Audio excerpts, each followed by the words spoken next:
Verano de 2023. El mundo presencia atónito una serie de fenómenos climáticos que marcan un nuevo hito en la historia moderna. Tal y como venían anunciando científicos y expertos, las temperaturas superan todas las expectativas y el mes de agosto se convierte en el más cálido jamás registrado. Este fenómeno es de tal impacto que puede observarse desde el espacio. ¿No lo creen? Pues vean. Océano Pacífico. Los satélites captan la pavorosa columna de humo que se eleva en el cielo sobre el archipiélago de Hawái.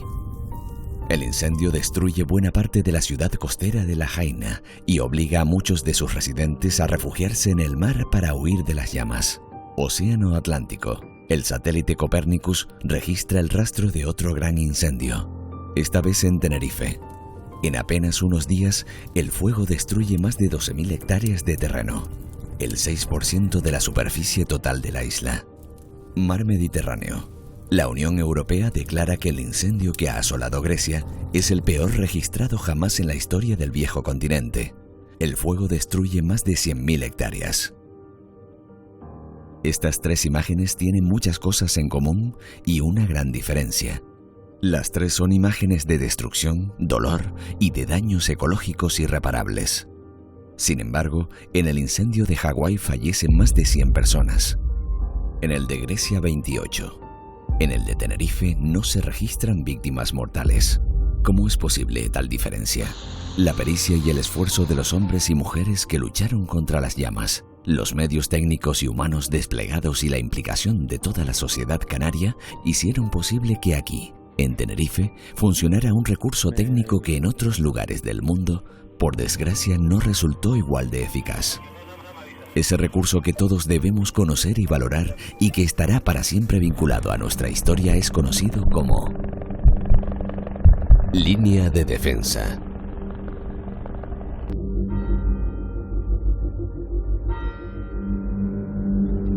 Candelaria celebra hoy el Día Grande de la Patrona con honores militares, procesión cívica. 15 de agosto de 2023, Día Grande en la localidad de Candelaria. Miles de personas acuden como cada año para mostrar su cariño y respeto a la Virgen. Es una mañana festiva y luminosa. Nada hace presagiar la pesadilla que está a punto de desatarse muy cerca de este mismo lugar.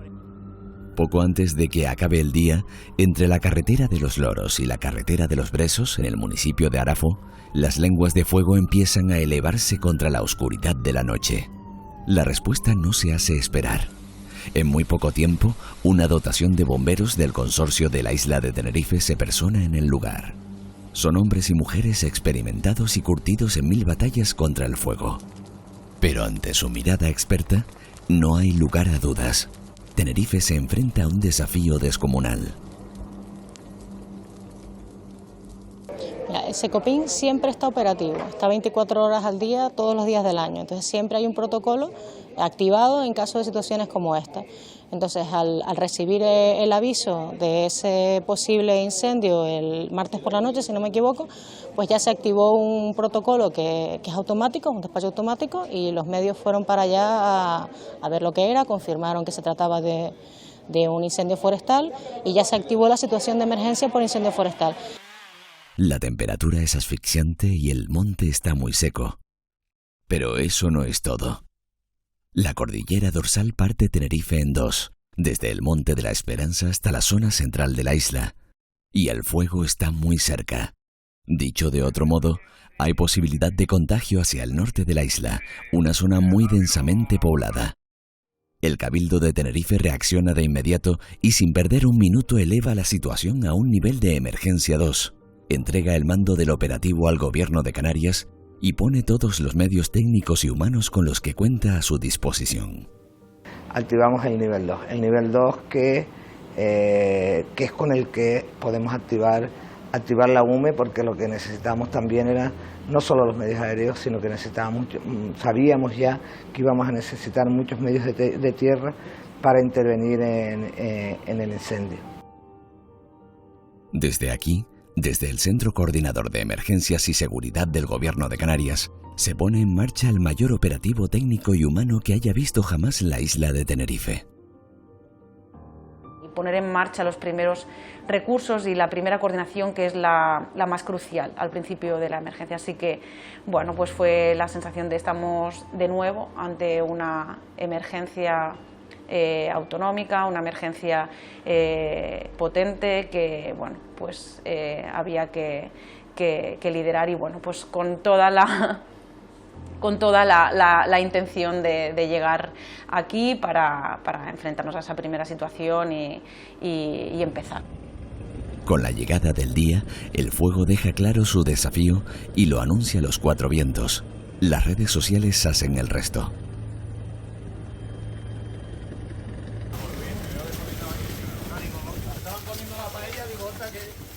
Y para colmo de males, hay otro heraldo de la tragedia. Una fina lluvia de cenizas empieza a caer sobre la isla. El propio presidente de Canarias se persona en el lugar y lanza un mensaje contundente pero terriblemente realista. Que el incendio está fuera de control.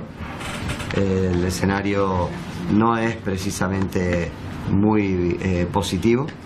Yo estaba muy preocupada porque estaba todo muy seco y todos éramos muy conscientes de que cualquier cosa pues podía alargarse eternamente, porque no teníamos capacidad para apagarlo en las condiciones en que estaba el monte. El monte estaba todo prácticamente disponible. O sea, había habido ya como 2 o 3 conatos en esa zona durante el verano y sí que la habíamos podido, pero ya a las alturas que estábamos de agosto, otra calimamá, otra ola de calor, es que estaba todo, vamos. Tomás, tienes que venir porque tu monte de la Orotava se está quemando. Bueno, sus casas. Vale, fue una situación jodida. Para él también. Y me emociono porque cuando ves a un técnico, un hombre como un Castillo, que tiene más de 30 años en el servicio, y cuando llega al servicio lo ves llegar emocionado también para ir a trabajar, te quedas de esa manera. Es así. Los técnicos lo pasamos muy mal, sabes las condiciones. Lo primero es se te cierra el estómago porque sabes lo que va a venir.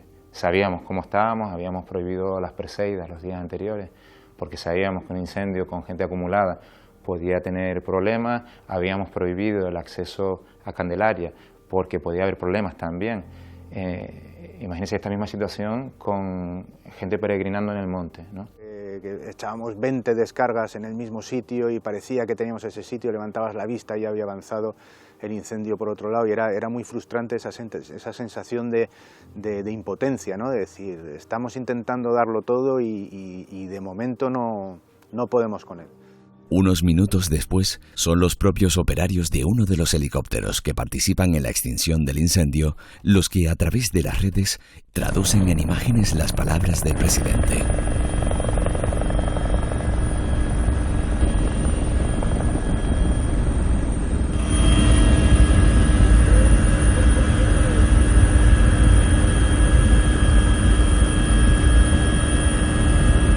El fuego se ha iniciado entre los municipios de Arafo y Candelaria. En tan solo unas horas ha arrasado casi 2.000 hectáreas, afectando a un perímetro de 22 kilómetros cuadrados. Y amenazan las zonas limítrofes de los términos municipales de Santa Úrsula y La Victoria. En la zona trabajan 13 medios aéreos, 150 efectivos de tierra y 60 miembros de cuerpos policiales. La unidad militar de emergencias ya ha sido activada. El presidente de Canarias anuncia una movilización de 3 hidroaviones solicitados al Ejecutivo Central. En estos momentos hay 150 evacuados. Y la verdad es que fue una sensación, fue una angustia tremenda, porque veías la columna de humo gigante acercarse. Ya cuando estábamos acabando, el cielo era completamente naranja, estaba la Guardia Civil y para escoltarnos, y estaba también un policía forestal que nos ayudó en todo momento. Y nada, salimos, primero nos evacuaron aquí debajo de la Rosa, y desde ahí veíamos cómo ardía la montaña, y ya a eso de las 1:30, las 2, nos dijeron que teníamos que salir también de la Rosa, y me fui a casa de un hermano, que gracias a Dios pues me acogió en su casa, y ya te digo, impotencia, dolor, miedo, pero no miedo porque se me quemara la casa, sino miedo porque se estaba destruyendo mi isla, se destruía todo. y eso sí que es duro. Nosotros es verdad que ese día cuando nos empezaron a avisar fue más la gente la que fue llamando, venga que hay que evacuar, que el fuego está aquí. Entonces claro, nosotros ¿qué hicimos? Lo primero que hicimos antes de coger ropa, enseres, todo lo que teníamos fue proteger la casa. Entonces nos pusimos a cortar todo, a aguantar hasta que ya a las 12 de la noche vino la Guardia Civil y nos dijeron sí o sí, tienen que salir ya. Pues era como que no te lo creías. Parecía un cuento porque, claro, sí veías el fuego, pero tampoco estaba al lado. Tú decías, no va a llegar, esto lo van a parar, esto no va a llegar a tanto y va a ser nada más que un sustito y por prevenir. Aún así el miedo lo tenía. A mí me llama un concejal y me dice, mira, ¿está disponible? Sí, pues mira, pues tenemos que subir arriba a la zona nuestra, que tenemos que ir casa por casa, irle tocando a los vecinos, que se vayan preparando, no alarmándolos mucho, pero que esto en cuestión de horas puede ser que vayan a ser todos evacuados. Y así fue. Hombre, esto fue cuando a mí me sonó el teléfono por la mañana y me dijeron que me tenían que desalojar cuando ya el año anterior me habían desalojado y cuando tenía que salir ya rápido.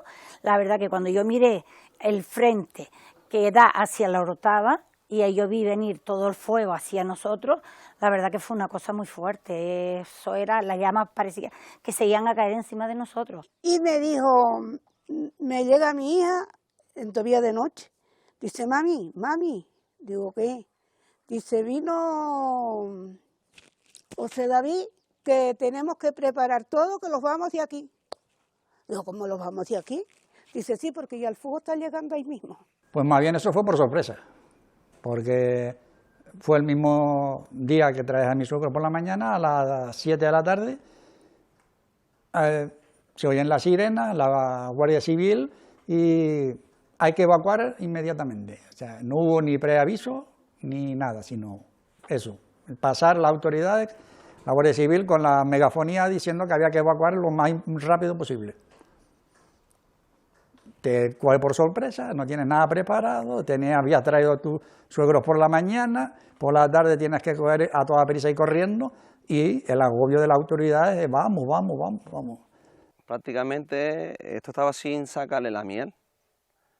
Habían colmenas aquí que pesaban sus 80, 90 kilos, sus 100 kilos. ¿Dónde buscabas tu personal para mover una colmena de esa capacidad con el fuego? Otra que no te dejaban entrar. Y 110 colmenas no es una manada de cabras que las ahuillas todas y te las llevas. Fue un caos, un puro caos. Demasiadas llamadas, demasiadas mensajes por el móvil, porque obvio está nadie en la incertidumbre de saber qué iba a pasar con los caballos, dónde se podían ir. Sí, habían bastantes sitios operativos, bastantes lugares, pero después también entendíamos que lo que es el transporte de esos sitios, a lo mejor la orografía del terreno no permitía que un camión pudiese entrar y llevarse caballos en este caso, y entonces se veían con la necesidad y bastante problema de conseguir un transporte para poder sacar sus animales. Ahora mismo hay 270 animales. Los camiones de los voluntarios, del equipo de voluntarios de aquí de Arazo, con camiones, entonces hacemos una toma de decisión de cómo vamos a evacuar los animales. Se van las gallinas, se van en un camión a una granja que está en la zona de Malpaís. Los pollos esa noche se tienen que llevar al matadero. Y bueno, lo que son las ovejas, yo decido bajarlas caminando, porque como yo hago pastoreo, pues están de mi mano. Y no quiero montarlas en los camiones porque están preñadas de 3 meses y medio y es un momento que es complicado y entonces decido bajarlas caminando. Por lo tanto, pues parte de los voluntarios van conmigo por todo el camino y ya ellos vienen ya y me dicen dónde vamos a alojar los diferentes animales. Estaba en casa y a través de las redes sociales vi como un bombero puso en las redes sociales como que le habían dado pocos alimentos y eso, y entonces yo lo que hice fue ponerme en contacto con Ivana, que es la responsable de las pymes en el Ayuntamiento del Rosario, y como yo tengo otro local allá en Los Baldíos, entonces me puse en colaboración con ella para hacer alimentos y donarlos para todos los efectivos, tanto bomberos, protección civil, policía local, guardia civil, todo. Al final son planchas que tienen corcho por dentro, hay madera. Entonces ya decías que es imposible, es que ves el vídeo y es que pensabas que era la casa. Que era la casa.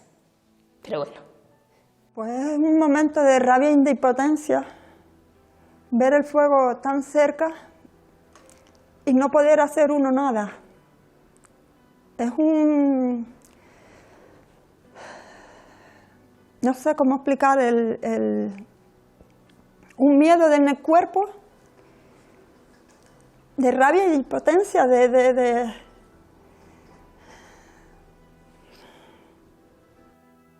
Porque es mucho trabajo, pero es lo que toca. Y nada, a luchar a ver si saco lo que se quemó. Y nada, ya. El tiempo lo dirá todo. A ver si por lo menos se recupera el monte, yo qué sé, todo, a nivel de general es todo. Que nada, si no era por la noche, iba a ser por la mañana o cuando menos que iba a acercarse. Mis padres mismos prefirieron quedarse en el coche un poquito más abajo, donde sí lo permitían, para poder ver y estar cerca, porque al final es tu casa.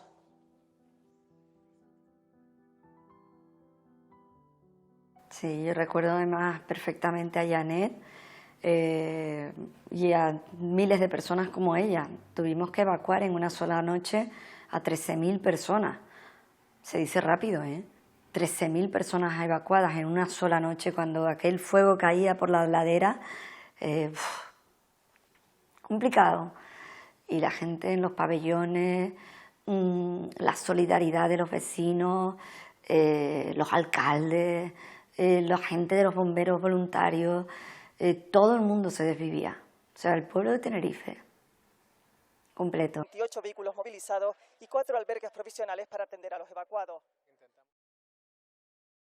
Fueron miles de personas las que fueron evacuadas, ¿no? Entonces tú imagínate que te toca la Guardia Civil o la Policía Canaria o la Policía Local, oye, recoge que te tienes que ir.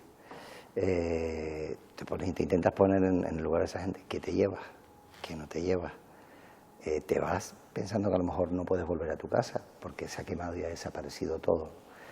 Y la gente lo hizo con un civismo, con una disciplina que tú solo podías admirarte, ¿no?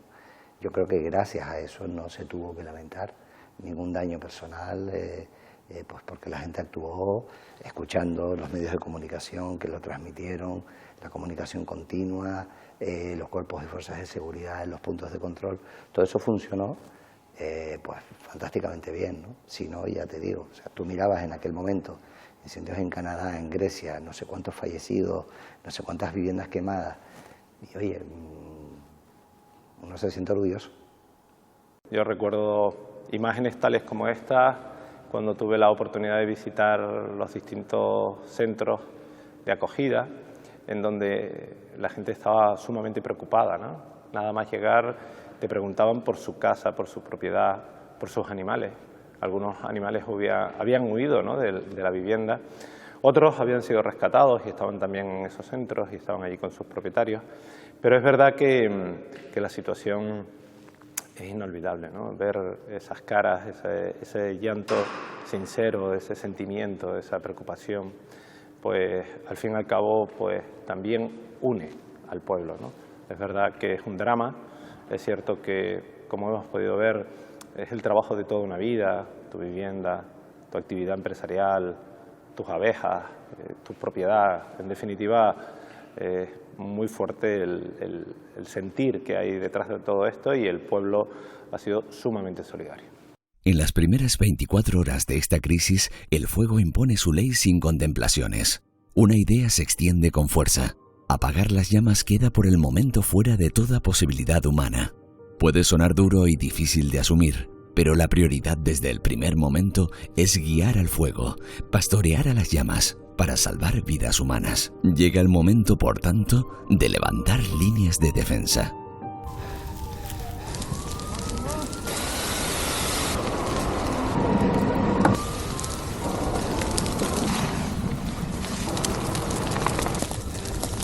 Una línea de defensa es una franja de terreno de largo y ancho variable, construida en la trayectoria del fuego con medios mecánicos o humanos. En esta se corta y extrae todo el combustible aéreo, superficial y subterráneo. A veces se utilizan carreteras y otras infraestructuras. Y estamos haciendo la línea de defensa para separar lo quemado de lo no quemado. La línea llevaremos como unos 250 metros y nos quedan como 150 metros más para anclar con una pista que está arriba en lo alto, en la pista de Matasma. De momento está saliendo la maniobra bien, ha habido un par de puntos calientes, pero se ha controlado rápidamente. Por ahora va todo bien. Buen trabajo. Gracias. Nosotros usamos las líneas de defensa, realmente es como hacer una línea sobre el terreno sin vegetación, es decir, solo llegando a tocar tierra en el fondo del terreno, de manera que cuando llega el fuego en esa zona se para. ¿Por qué? Porque el fuego lo que hace es se va transmitiendo por parte de la vegetación, en la tierra ya no se apagaría el fuego. Hombre, nosotros, a ver, el problema de este incendio era sobre todo digamos que primero el entorno en el que estaba situado principalmente, inicialmente sobre todo, es un entorno de pinar. El pinar es una vegetación que está adaptada a los incendios, es decir, tiene unos frutos, bueno, unas piñas que son redondas y cuando hay un incendio pues tienden a rodar.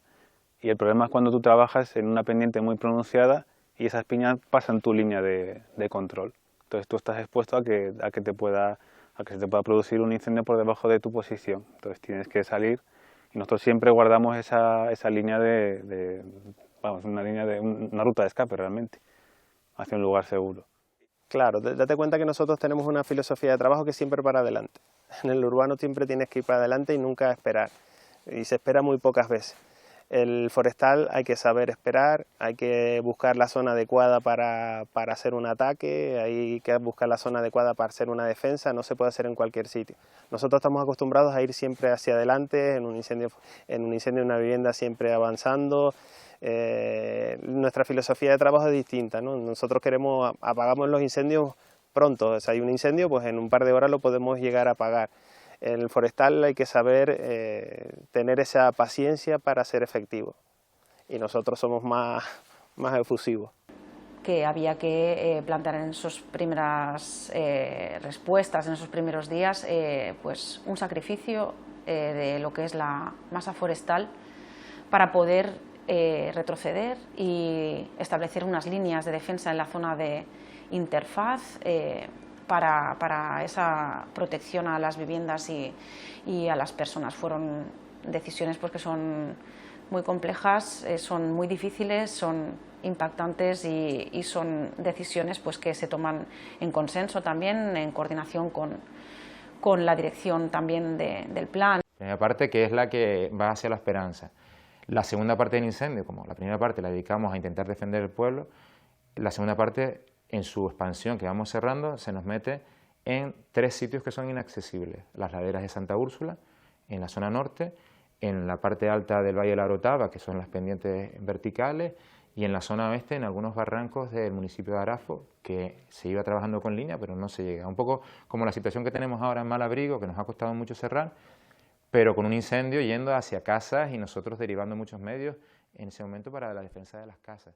17 de agosto de 2023. Pese al gran operativo puesto en marcha, se confirman las previsiones más pesimistas. El fuego ha saltado de vertiente.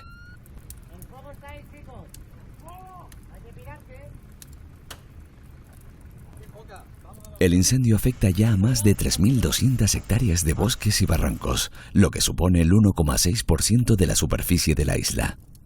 Las llamas están quemando territorio de 8 municipios: Candelaria, Arafo, El Rosario, La Orotava, Santa Úrsula, La Victoria, El Sausal y Tacoronte. Además, se ha ordenado el confinamiento de todo el casco urbano de La Esperanza. De nuevo, el presidente del gobierno, Fernando Clavijo, se expresa en unos términos contundentes, pero absolutamente realistas. Este probablemente sea el incendio más complejo que hemos tenido en Canarias, si no de siempre, al menos de los últimos 40 años. La presidenta del Cabildo, Rosa Dávila, por su parte se convierte en la portavoz del asombro que recorre a todos los implicados en la lucha contra el fuego. En este momento el incendio ya ha consumido más de 2.600 hectáreas. Un gran perímetro y por eso hemos pedido refuerzos de la UME que van a llegar esta tarde. Se prevé que a lo largo del día de hoy Bueno, para mí yo creo que eso fue de los peores momentos, ¿no? Para mí el peor día de mi vida, creo que podría afirmarlo, fue tomar la decisión tan difícil de no evacuar, sino confinar a la gente que vivía en el casco de La Esperanza, porque la primera intención siempre es sacar a la gente, pero todos los técnicos coincidían que era absolutamente necesario que para nosotros poder entrar con todos nuestros efectivos pudiéramos confinar a las personas en sus casas, que estaban siendo rodeadas por el fuego, y fue un momento súper duro. Hombre, yo creo que el confinamiento del casco histórico de La Esperanza, porque hombre, lo normal es que cuando ocurre algo evacúes, ¿no?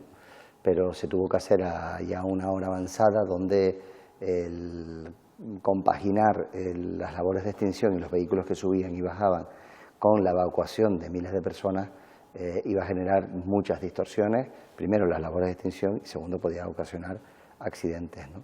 Entonces el confinamiento fue una decisión que se meditó mucho y se trabajó mucho en el comité de crisis, en este caso el 112, en el SECOE, porque conllevaba su riesgo, ¿no? Bueno, recuerdo perfectamente cómo llegué al municipio de Arafo, donde teníamos la base instalada, ese puesto de mando avanzado, y solo llegar allí, mi primera pregunta fue: ¿estamos seguros? Porque yo veía venir aquel fuego, incluso de noche, con tanta velocidad hacia abajo, hacia las casas, hacia el lugar donde nos encontrábamos, que la primera reacción fue de miedo, ¿no? Es decir, esto, a pesar de haber visto algún incendio, impactaba. Y es que una palabra empieza a circular de boca en boca. Es un término nuevo, apenas antes escuchado, que impone un respeto reverencial con tan solo oírlo. Bienvenidos a la era de los megaincendios. Dicho de otro modo, bienvenidos a la era de los incendios de sexta generación.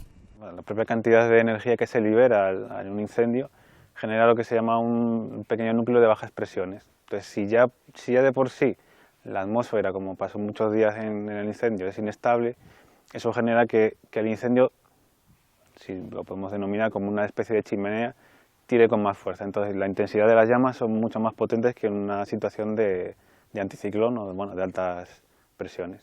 La verdad que era caer una pavesa y prender, salvo en Monteverde, que en cualquier combustible que cayera, prendía. Eso no suele pasar muchas veces. O sea, esa es la primera condición. La segunda condición es topográfica, y también Vicky Palma nos habla de unas condiciones especiales que se daban en ese momento con capacidad de hacer las columnas convectivas muy altas. Claro, esas columnas convectivas muy altas son las que empiezan a generar estos incendios que le llaman de sexta generación, ¿no?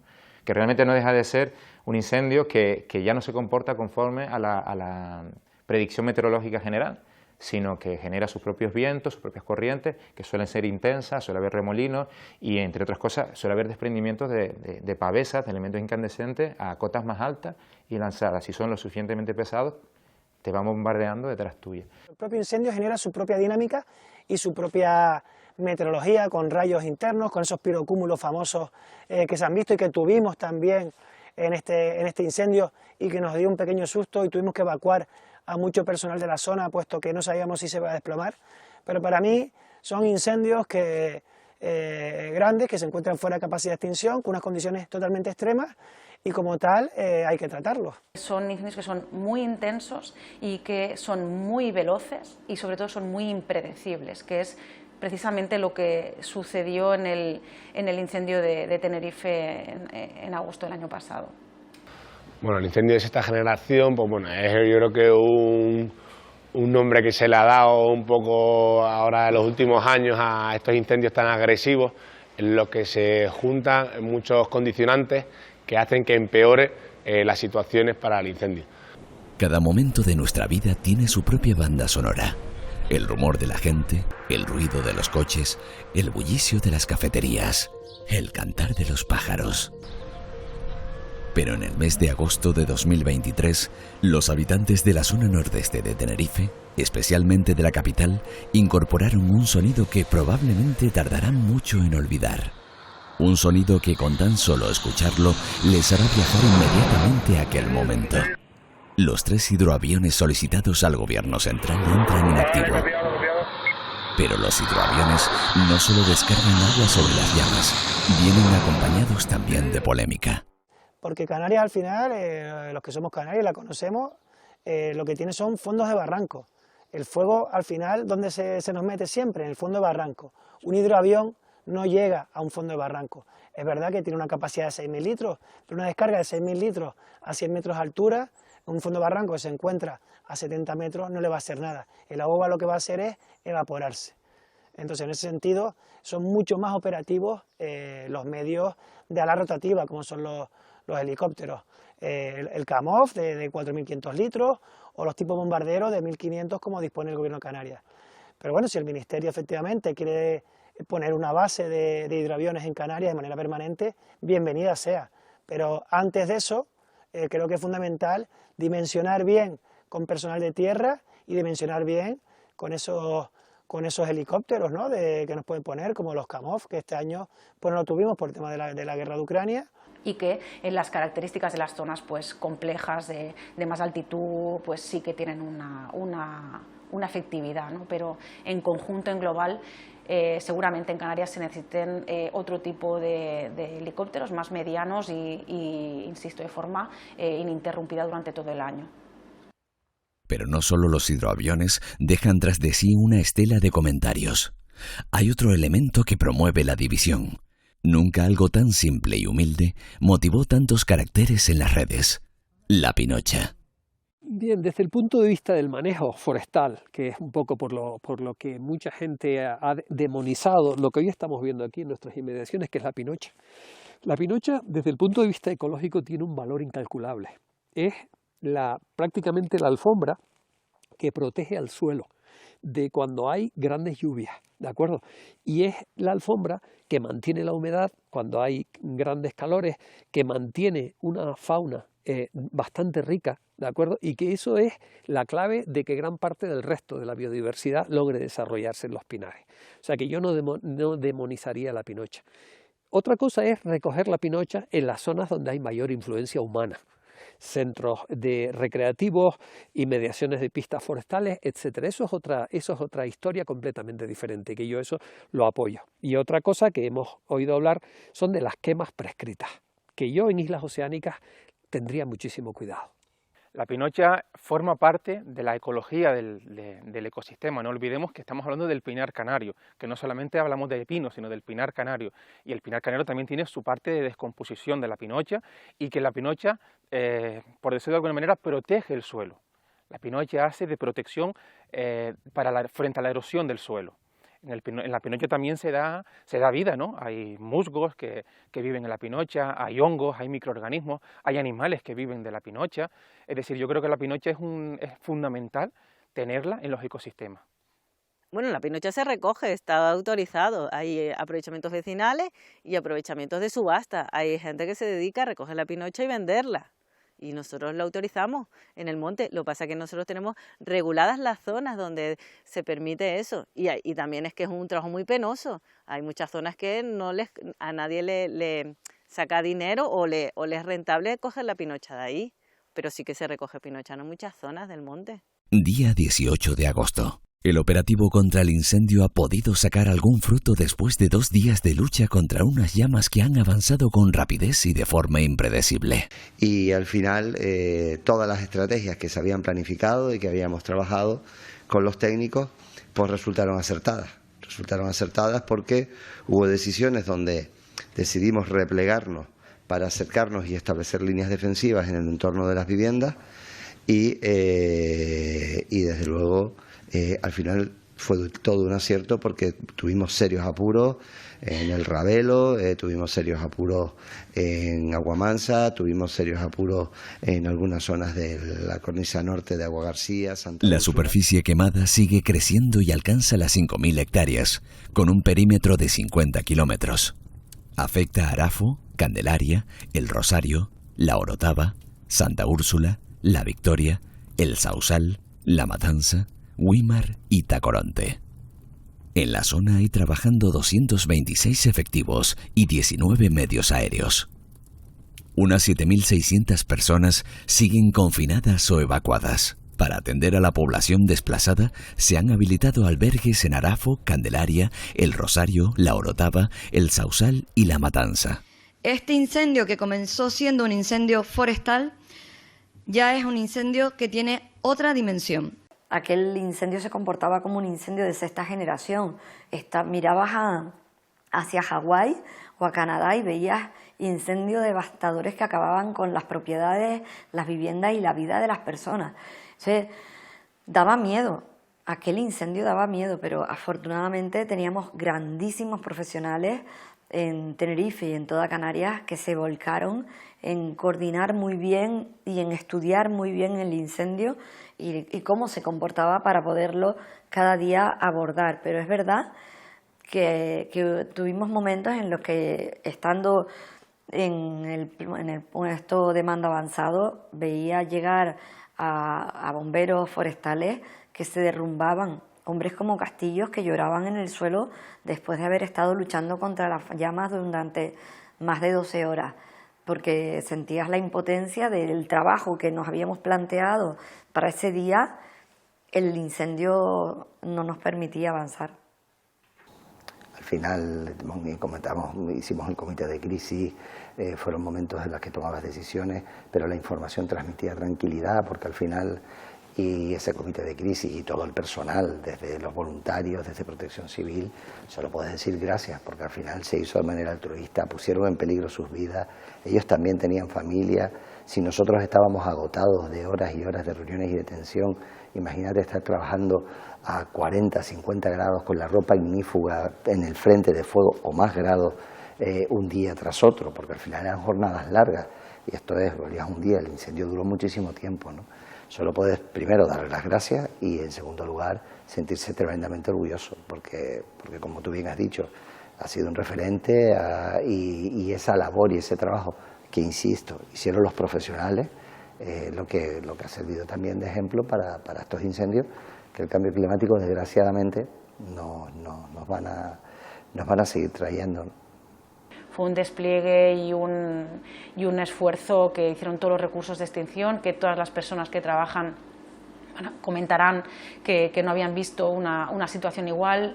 Seguro que van a trasladar esta frustración que teníamos de ver que no éramos capaces inicialmente de poder apagar el incendio en los primeros días, y eso sí fue un sentir muy común de todas las personas y seguro que de toda la población.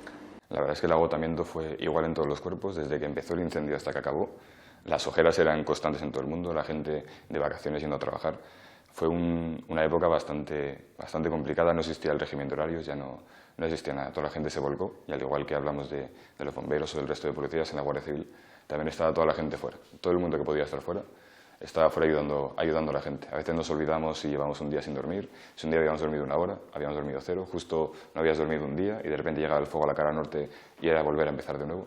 Era un momento en el que casi la cabeza no sabía si estaba de día o de noche y era simplemente por la luz solar, ¿no?, que te guiabas.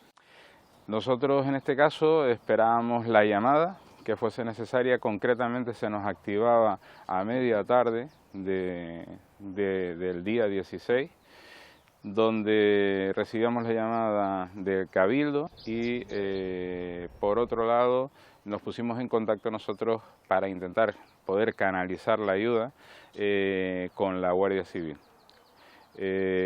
Automáticamente se nos requirió para intentar suministrar alimentos en primera línea, donde habían haciendo un trabajo increíble durante muchas horas, guardias civiles, bomberos, gente de la Brifor y todas las personas que estaban en primera línea trabajando ante el fuego.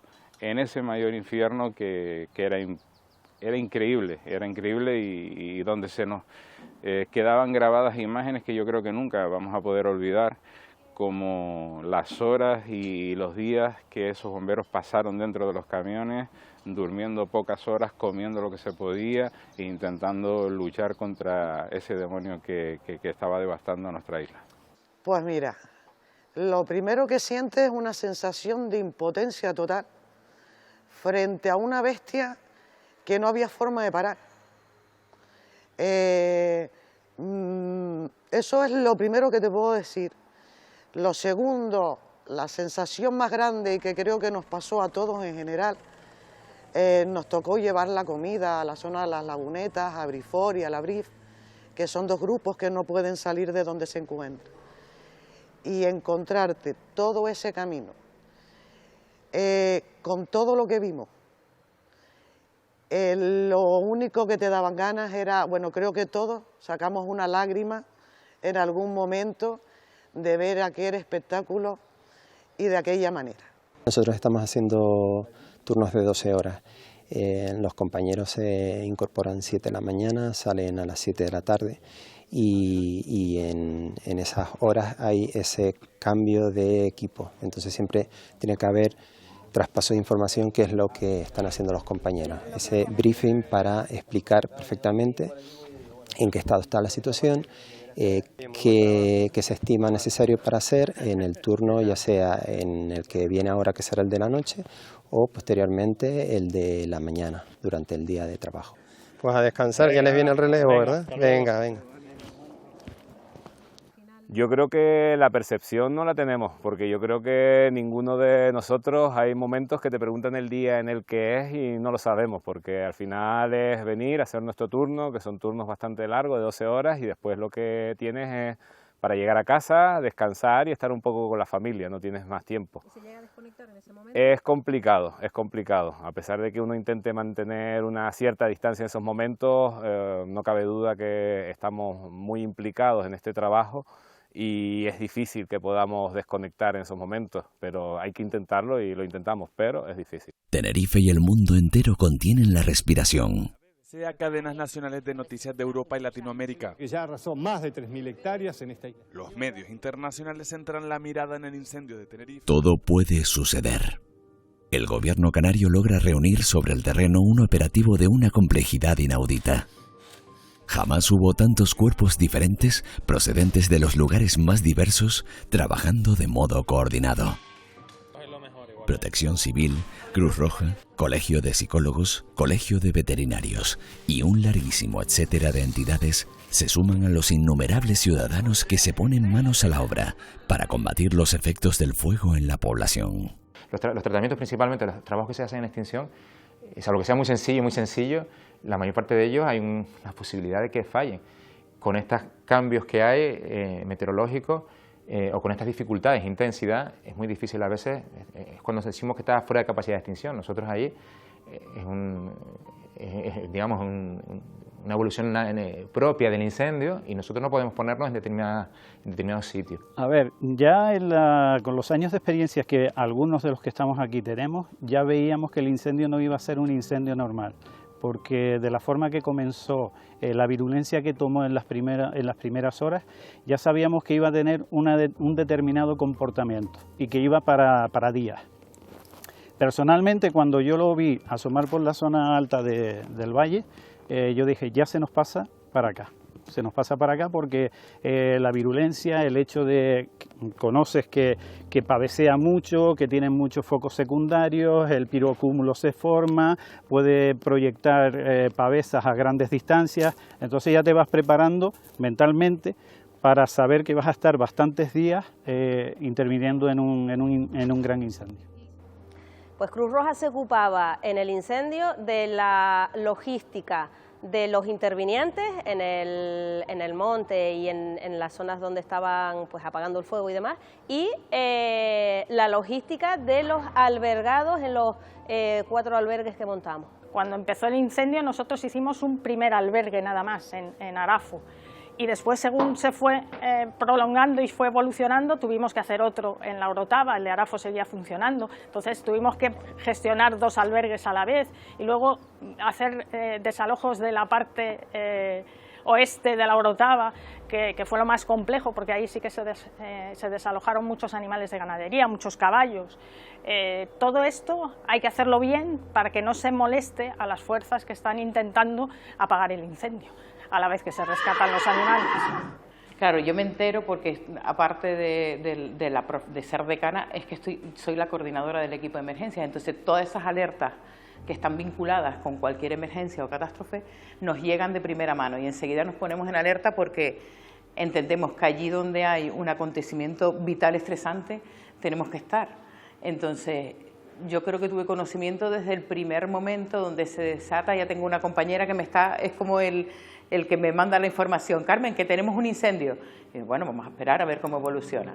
Hay un incendio y como otros tipos de incendio que hay a lo largo del año, que le das la importancia justa hasta que ves que se convierte en un fenómeno. La labor mayor fue la de evacuación, evacuar animales y dejarlas limpiar un poco alrededor de las viviendas y asegurar las viviendas y buscarle sitio a los animales donde ponerlos y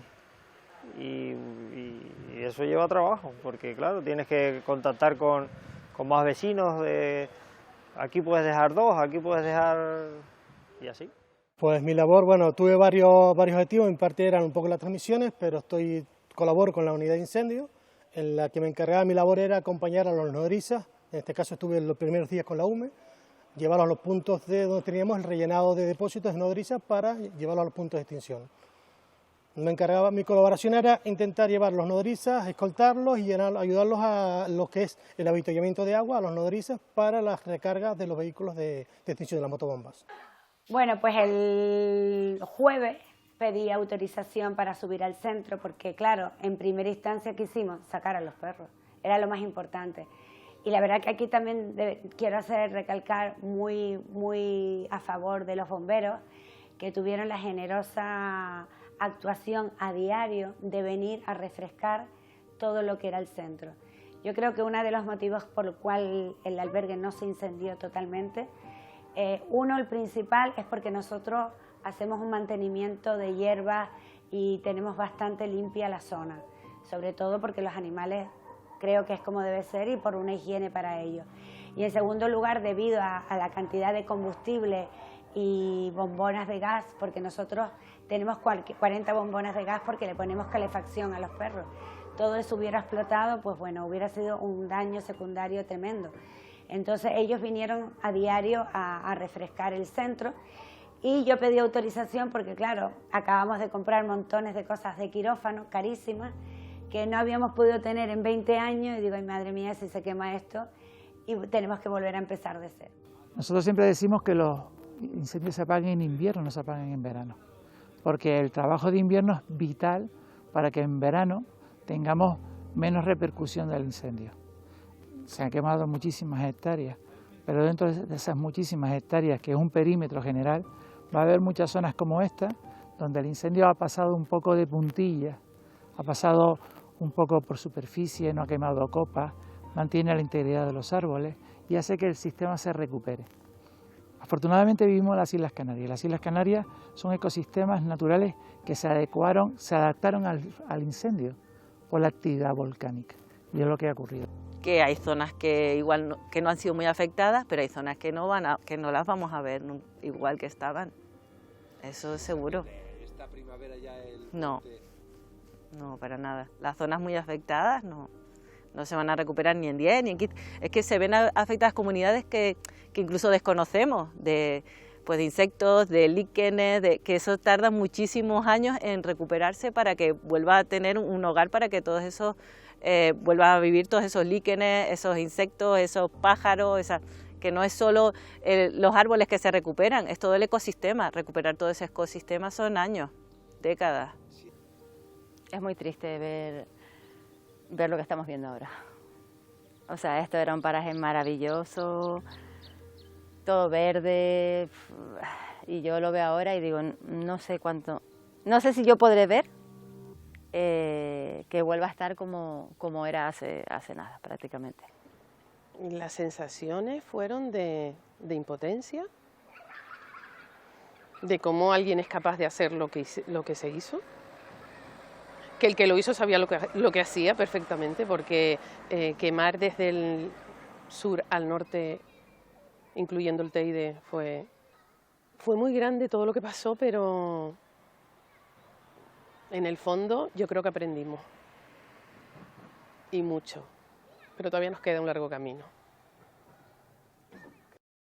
La luz empieza a intuirse al final del túnel, pero antes queda una batalla de alto contenido simbólico. Los telescopios desde los que Canarias escruta el universo, motivo de orgullo del archipiélago, son cercados por las llamas. Más de 300 efectivos se adentran en el Parque Nacional del Teide y logran salvar las instalaciones del Instituto Astrofísico de Canarias y el Observatorio Meteorológico. Día 21 de agosto. El presidente del gobierno, con todas las prevenciones posibles, pronuncia por fin las palabras más esperadas. Pues pudiese recuperar cierta normalidad y tranquilidad. Eso no quiere decir que debamos bajar la guardia. 4 días después, el 25 de agosto, el gobierno da el incendio por estabilizado. No lo sabes, en ese momento no sabes que ha pasado lo peor. Sigues todavía en tensión y cuando se da por controlado todavía queda mucho trabajo por hacer. Había que perimetrarlo, teníamos un perímetro de 90 kilómetros. Un perímetro de 90 kilómetros es como ir de Santa Cruz a Santiago del Teide.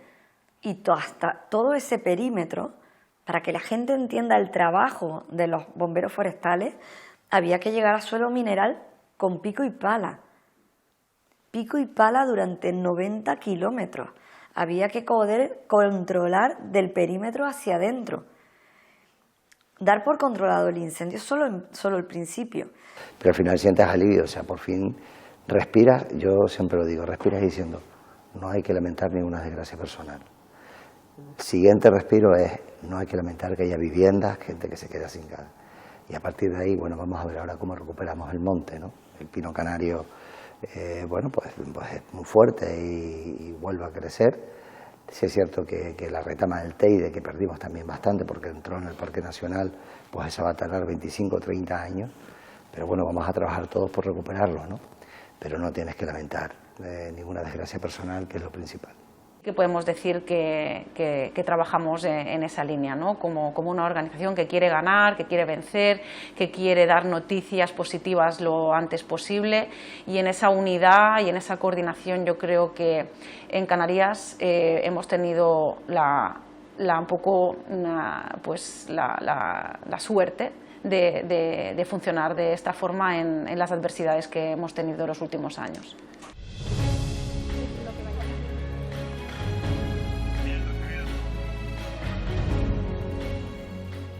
El 11 de septiembre, el Cabildo de Tenerife anuncia que el incendio está controlado, pero no será hasta el 10 de noviembre que lo dé por extinguido. El incendio de Tenerife deja tras de sí una estela de destrucción ecológica sin precedentes. Los números finales son 12.000 hectáreas quemadas con un perímetro de 90 kilómetros, lo que supone más del 6% de la superficie de la isla. El fuego afecta al 10% del Parque Natural de la Corona Forestal, quemando el 9% de toda la masa forestal de la isla, emitiendo más de 600.000 toneladas de CO2 a la atmósfera. Para su extinción, se arrojaron sobre las llamas 13 millones de litros de agua. 1.500 profesionales y voluntarios fueron movilizados para atender a 13.000 desalojados. Las pérdidas económicas ascienden a más de 80 millones de euros. A todo esto, hay que sumarle una destrucción ecológica y medioambiental imposible de cuantificar. Nunca antes en la historia del archipiélago se había quemado tanta superficie protegida. Pero, por suerte, no todo es fuego y destrucción. Estamos aquí de paso, pero la naturaleza no está de paso, ella es la que se queda. Entonces, estamos a tiempo de reconducir esta situación, pero tiene que haber políticas focalizadas en ese sentido. Y yo creo que para mí la prioridad es esa, de que mis hijos que están ahí pues puedan un poco ver ese cambio, ¿no? de modelo, y en ese sentido soy optimista, quiero serlo. O somos conscientes todos de que esto puede ser un desastre auténtico, como se ha demostrado, no sé, porque el monte no tiene puerta, o sea, es que volverá a pasar si a alguien se le ocurre, volverá a pasar, no es lo mismo zonas urbanas que están muy vigiladas que montes que puedes acceder desde cualquier punto, desde cualquier lugar, y entonces o hacemos una conciencia colectiva de que esto no puede volver a pasar, o volverá a pasar.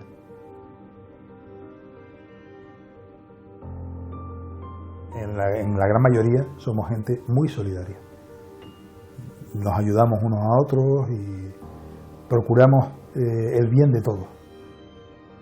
Yo hablo por todo lo que yo viví, y lo que yo viví aquí, vamos a ver, solidaridad por encima de todo. Y que te cuentan que gracias a que les llevamos un poquito de luz, nos dicen muchos, ¿no? Que sentían como oscuridad, miedo, y que les llevamos un poquito de luz. La verdad que mucho orgullo de haber nacido aquí, de haberme criado aquí, y sobre todo de la sociedad que forma esta comunidad autónoma, porque la verdad que se comportaron de 10. Tenerife, Canarias, siempre hemos sido solidarios, no solo en los forestales, sino en cualquier cosa social o cualquier tipo de solicitud que se haga desde dentro o desde fuera. Y no va a ser una menos las empresas canarias, los canarios, los ciudadanos de los municipios, los propios ayuntamientos, el cabildo, todas las administraciones se pusieron a trabajar en una, porque aquí o trabajábamos juntos o esto no iba a salir bien.